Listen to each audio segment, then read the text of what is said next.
অঘোষিতভাবে বাংলাদেশকে বিক্রি করে দেওয়া হয়েছে আমেরিকার কাছে। একটি দেশের হার্ট, হৃৎপিণ্ড হচ্ছে জ্বালানি।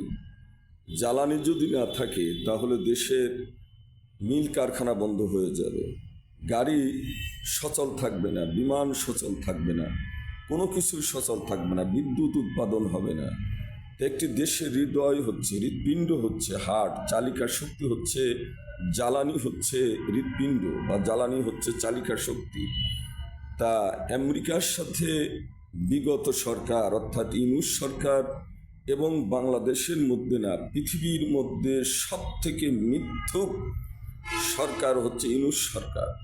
অর্থাৎ তার উপদেষ্টাদের মধ্যে আসিফ নজরুল, তিনি বলেছিলেন যে ২৬ লক্ষ ভারতীয় বাংলাদেশে চাকরি করে। তা আপনার যখন ক্ষমতা আসলেন, তা ভারতীয় তো আর এদেশে ছিল না, ২৬ লক্ষ জায়গায় তো শূন্য পড়েছিল।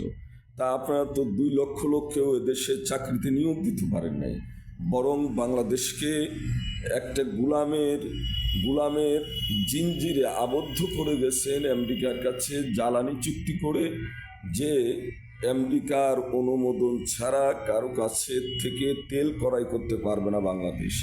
এমন একটি নিকৃষ্ট চুক্তি আপনারা করে গেলেন। তা এখন আমি বলতে চাই যে যারা আজকে সংসদে দাঁড়িয়ে বিরাট বিরাট বক্তব্য দিচ্ছেন, জ্বালাময় বক্তব্য দিচ্ছেন, যেমন হাসনাত আবদুল্লাহ, নাহিদ ইসলাম, যারা ৫ই আগস্টের একেবারে মহান হিরো হয়ে গেছেন, তা আপনাদের কাছে আমার প্রশ্ন যে আপনারা এই জ্বালানি চুক্তি সম্পর্কে আপনারা কি বলবেন? এই চুক্তি তো আর শেখ হাসিনা করে যায়নি, এমন একটা চুক্তি। এখন এই ক্রাইসিস মুহূর্তে যুদ্ধ চলতেছে, তারপরেও আমেরিকার হুকুম ছাড়া, আমেরিকার অনুমোদন ছাড়া বাংলাদেশ তেল কিনতে পারবে না।